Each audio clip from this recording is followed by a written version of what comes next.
Hi, welcome back. So hopefully you are having a glorious day. I'm excited because today we're going to do one of my favorite things, which is printing. So we are going to do what is basically called a monotype, which is a one of a kind. So you'll paint it and then print it. So there won't ever be another thing exactly like it ever again. It is unique to you.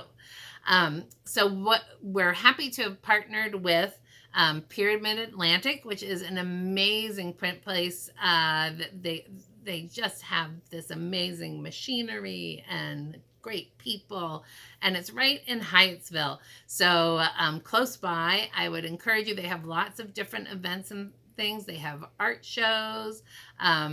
It's a really wonderful. They have a little shop that is all artist made materials. So it's a great place to visit. So if you haven't been, I would highly encourage it. But if you don't get a chance to do that, at the end of this video, there will also be a link to Pyramid Atlantic. So you can look around and see all the different things that they do and all the different things that they offer. So hopefully you will enjoy the video that we made with them. Just as much fun as I had going there. It was like going to a toy store for me. It was wonderful. So, and now I'm going to show you our supplies. Okay, so for today, we will need a paper plate, our brush, our little foam brush.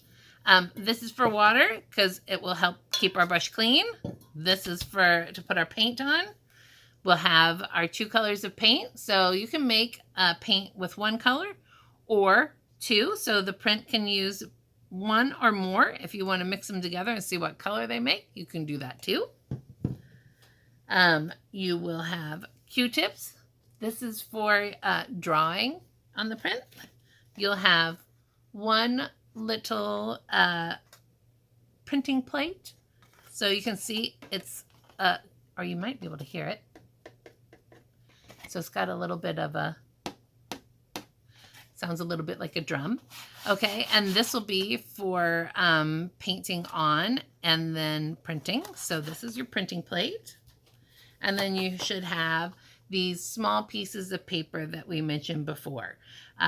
So you saw them before in the unbagging video. So this is what you're going to use to make your final pieces of art. Okay? All right. Let's get started. Hi, I'm Nikki. I'm a painter and a printmaker, and I'm a printmaking associate here at Pyramid Atlantic. I started printmaking in college. I went to school for painting, but then my first semester there I took an Italio class, and I think the process just like really clicked for me right away, and it made sense, and I really fell in love with it. So now, you know, I do both. I paint and I make prints, kind of like 50-50. And then after I graduated, I came here to Pyramid Atlantic Art Center just because when you're a printmaker, you really need access to a community space like this that has like a press and an acid tank if you're doing the type of printmaking that I do. Are there more than one ways to make a print? Yes, there are so many ways. The type of printmaking that I do is called intaglio, so you're working with a metal plate and you're using acid and tools to kind of make, you know, create textures in the plate, which you then ink and then print. Can we see one of those? Yes. This is like one that we'll be printing today. Okay. We have like this little guy. And this is just pretty simple, 1 color, 2 methods. This is something called an aquatint. And then this is the plate. So you can see it's like real pretty. Again, oh yeah, oh perfect. Real reflective. So these shinier areas, you know, are less textured. And when you wipe them, it's kind of like cleaning a mirror where they'll wipe really clean. And then the more kind of like matte textured areas, there's like all that texture will kind of hold the ink, you know, because the ink is this like sticky goop. It's sort of like if you step in gum in your sneaker and it gets up in the tread of the sneaker. Yes, exactly. This was a plate that's in progress, so this is kind of like what it looks like as you're working on it, and it's like not so pretty now, but hopefully it will be later. And so what's this kind of painted on stuff? Yeah, so this stuff is called asphaltum, and it's basically like tar. It's like the stuff, asphalt, like the stuff you find on the road, but in a more kind of distilled liquid form. And it's really greasy and it's really sticky, and it dries down to kind of almost like an enamel. And what's its purpose? yeah, so the purpose of it is to protect areas of the plate that you don't want to etch. So as soon as you put this plate in the acid wants to kind of like eat the plate. It takes the life out of it. But if you have something greasy or something, like a hard shell like this, the acid can't get to it. Okay. And then these areas are open. So I kind of started painting on more asphaltum here, and then this has like this texture is something called a litho crayon, which is a lot like a regular wax crayon, but it's greasier. And that also is something that acts, it resists the acid. So anything that resists the acid, we just call a resist or a ground. Okay. So this is kind of like halfway through. All right, great. Yeah. So let's take a little look at these. So is this that's a single color process? Single color. This. This one is actually the same process as this, an aqua tint, but it's instead of just one plate, it's made up of 30 plates. Okay. So it's kind of like the way that commercial printers work, where it would like, if you ever hear like CMYK printing, there's like a cyan plate, which is like blue, and then yellow, and then magenta, and then a key plate, which is black. Okay. So that one that's a 4-plate process. This is just 3. But it's a way that you can So get each 4. one is a color. Each plate is for a color. Yes, exactly. Okay. So this is the yellow plate, and this is kind of the order that you would print them in. So this is the yellow plate, and the red plate, and the blue plate. This one, I think was 2. This was 2 plates. And you can see like it's 2 plates, but there's like 3 different colors. So one plate had this kind of blue shape on it, and then this shape.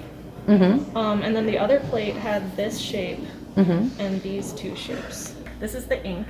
So we only need a little bit today since we're just going to print this one. This is linseed oil. Okay. And I'm just adding it. It'll kind of make the texture, like the ink is really, really sticky right now, so to make it a little bit easier to work with. And then what should happen is should kind of have the newspaper is just to keep our surface clean, because as I'm wiping it, it's going to get really, really, it'll get messy. I like to keep it clean. So I take, this is just like a piece of cardboard, and it's like swiping a credit card, where you just go like that, pick up a little bit, and then you use this to just like squeegee the ink onto the plate. And like right now, it's like, right now I'm putting like way too much on it, but we're gonna wipe it off later. So that's kind of, so this type of inking is called intaglio inking. And intaglio meaning, I think that word, it's an Italian word, but I think it means sort of like incised. Instead of like rolling the ink onto the high areas, you're wiping it into the low areas. Okay. So I have this thing, this is called a tarlatan. And it's like a mesh kind of fabric that has like starch on it. And it's really, really crunchy when you get it from the store. So what I do is I just like rough it up a lot so that it's kind of like, it has more flexibility. Yeah, it's a little softer. So it's like crumpling newspaper. Yeah, exactly. It's like really fun. That's my favorite part. Is just like manhandling the tarlatan. And you put it, you make it a little ball. Like so I kind of like put together, gather it up, hold it right here. And you have this nice little pad. And then I just take it and start. And this part is like really rough, but you just start kind of picking up the ink. And there's different ways that you can do this. I just like to press and twist. And you can see it's starting to pick up a little bit of ink. And you wanna, I usually just pick it up at some point. And so the point of the tarlatan, I use this really to get off like the bulk of the ink. Sometimes I go like this. So at this point, I don't want to touch the plate too much, just because I don't want to get my hands dirty. So if I fold this over and hold it down, clever. then it's like I can hold it, but then not mess up the plate and not get ink on my hands. And it's like you will get ink on your hands, but it makes your life easier. So now it's like as we're opening it, we can start to see that image kind of come through. So you can see the deer. And it's easier to see also when there's ink in it, like how all the lights and darks are working. So once I've gotten a bunch off with the tarlatan, like as much as I think I can. Mm-hmm. I go in with pages of a phone book. But I don't know why, but it just picks up a lot of ink in a really wonderful way. It's ready to go, so you can kind of see better now, you know, which areas are kind of catching and holding onto the ink. So those are all the areas that are like really, really textured. Beautiful. And I'm going to wash my hands. Put the paper in water. And you might think that, like, wait, our ink is oil-based, why are we putting the paper in water? So the water is just to make the paper softer so that it wants to, like, squish into all those little lines on the plate. And so it is damp, but we dry it off really, really good so that it's not really wet, it's just kind of soft. Pretty thick. So what we're going to do, so this is the part that's like a little tricky, but I'm just going to eyeball it. Okay. And then, normally you would use clean newspaper for this. I'm using right now, so I just use newspaper. Okay. So I'm just going to go like this. Okay. Put the blankets down. And the blankets, these are like old felt. And they're just squishy. And it kind of adds some extra like cushioning to the roller, which is like putting a lot of pressure on the stack. So the blankets kind of just help everything, you know, if it's soft, it helps everything like squish in there. Trying the big wheel, this is like the fun part. I think that's why I want to do it. It's because of that big wheel. It's a workout. You'll feel it in your arms and your shoulders after, but it's like they don't even need to go to the gym. You can just do this all night. So you can already see. And then when we peel it up, there we go. Fantastic. Oh, look how pretty. Yeah. That's beautiful. And you put it on the drying rack to dry? So that, yeah, because the paper is a little bit damp, just so that it dries a little faster, we just put it here. Leave it, and the ink will be dry in like a couple of days. But behind this print, someone has been printing a lot of these little bears. Cuts. So she's laid them all out to dry, and then when they're done, she'll collect them in a stack and take them home. All right. So today's project is printing. I am excited about this. This is always fun. Your supplies for today are a little printing thing. This little reflective surface is a printing surface. So we're going to paint on this. And then this is paper. You should have a few sheets of paper supplied in your pack as well. This will be used later, so we can set that aside. And then you should have a brush, a little Q-tip, some sort of place to put your paint, and a paint. So you can just choose a color of paint that you like. Okay, and I have this paper towel because I'm going to use it to clean up. So if we take good care of this printing surface, we should be able to use it more than one time. So I'm going to see what we can do. So first thing, I'm going to shake up my paint just to make sure that it's well mixed. Make sure the top is closed well for that purpose.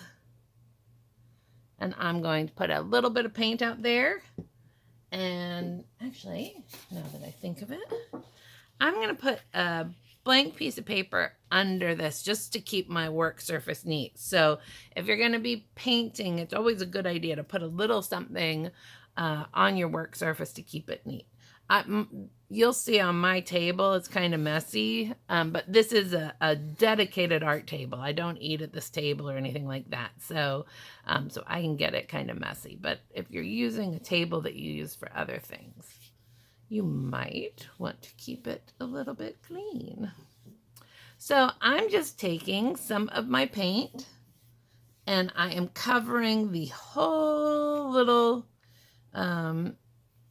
printing surface here. So we'll call this our plate. This is our printing plate.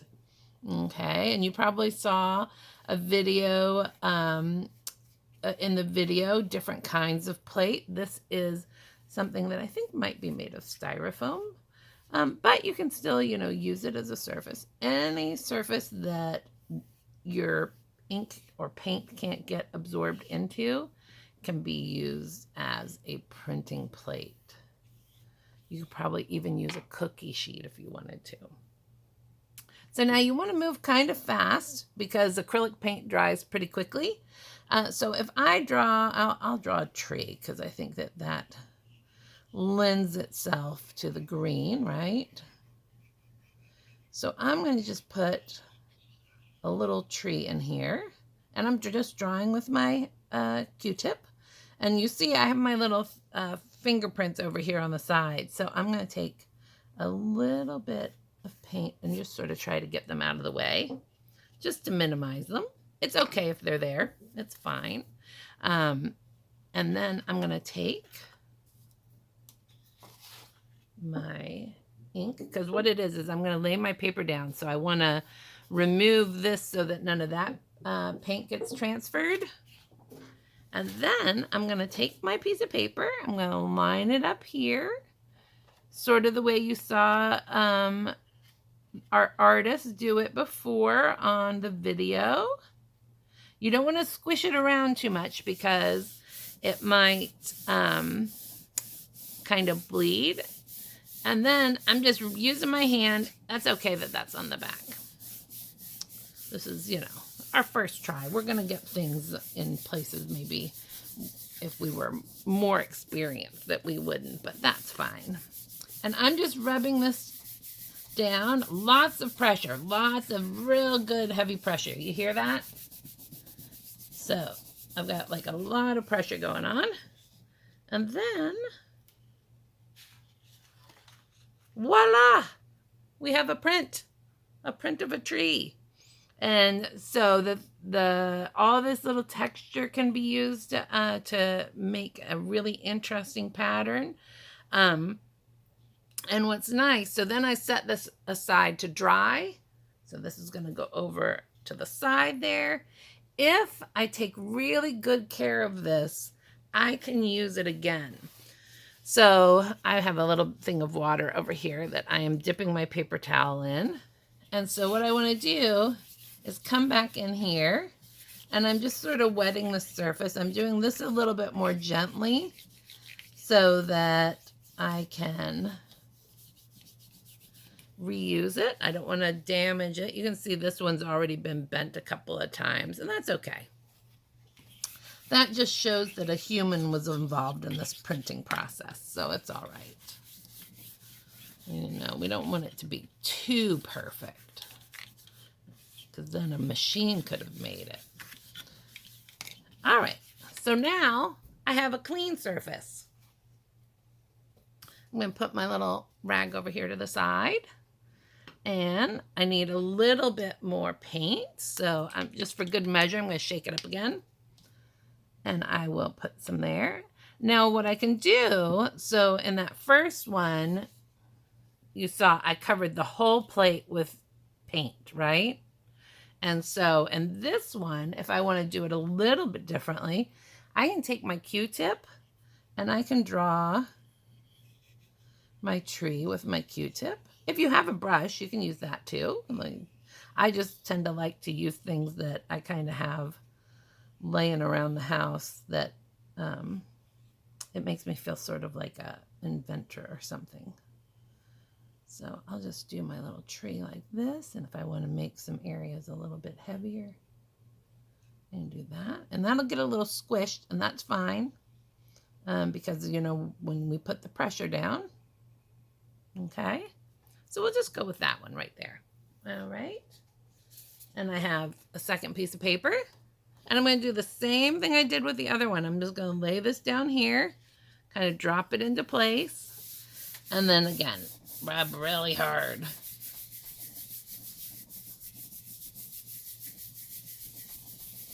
Okay. And just when you think that you're finished with rubbing it, rub it just a little bit more to make sure that all that paint that you put on there gets transferred. And you see? And now you have a second tree. And I will show you. Put them side by side. Move that out of the way. So you can see you can do something. This would be called positive So this would be like a positive application of paint. This would be more negative in the sense of it's pulling this out of something that's already created. So this is like making this like negative space. But there you have it. Multiple ways. And again, if you take good care of this little printing plate, you can do this a lot. You can really do it pretty much endlessly. And you can see, like, even though I had this little bit of paint here, it didn't transfer on here because this dried out already. Okay? All right. Well, I can't wait to see what you've done in our Zoom session. Bye-bye.